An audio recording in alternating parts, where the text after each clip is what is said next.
Dark tales में आपका स्वागत है, जहां हम आपको शहरी किंवदंतियों और लोक कथाओं के अंधेरे कोनों में ले जाते हैं। आज हम बेंगलोर, भारत की एक रीढ़ झुका देने वाली कहानी का पता लगाएंगे।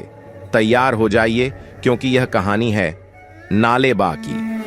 1990 के दशक के अंत में बेंगलोर के निवासियों को एक अजीब सी भयावहता ने घेर लिया था। एक रहस्यमय आकृति रात में गलियों में घूमती थी, दरवाजों पर दस्तक देती थी। यह बस कोई आम व्यक्ति नहीं था, बल्कि एक चुड़ैल थी, जिसे स्थानीय भाषा में नाले बा कहा जाता था, जो कन्नड़ में कल आना का मतलब है। कहानी के अनुसार चुड़ैल दरवाजों पर दस्तक देती और लोगों को उनके प्रियजनों की आवाज में बुलाती थी। जो भी जवाब देता वह कभी वापस नहीं आता। अपने आप को बचाने का एक ही तरीका था, अपने दरवाजे पर नाले बा लिख दो, चुड़ैल को यह बताने के लिए कि कल वापस आना।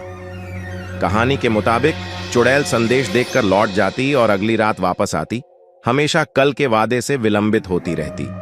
यह अजीब रस्म बहुत से डरे हुए निवासियों के लिए एक रात की दिनचर्या बन गई। लेकिन कहानी यहीं खत्म नहीं होती। कई रिपोर्ट्स सामने आईं जहां लोगों ने चुड़ैल का सामना किया। एक व्यक्ति राजेश ने एक रात अपनी मां की आवाज सुनी, जो उसे बाहर बुला रही थी। उसने कहानी को याद रखा और दरवाजा खोलने से मना कर दिया। अगली सुबह उसने अपने दरवाजे पर गहरे निशान और नाले बा का संदेश देखा, जो खून जैसा लग रहा था। जबकि बहुत से लोग इन कहानियों को केवल अंधविश्वास मानते थे, डर वास्तविक था।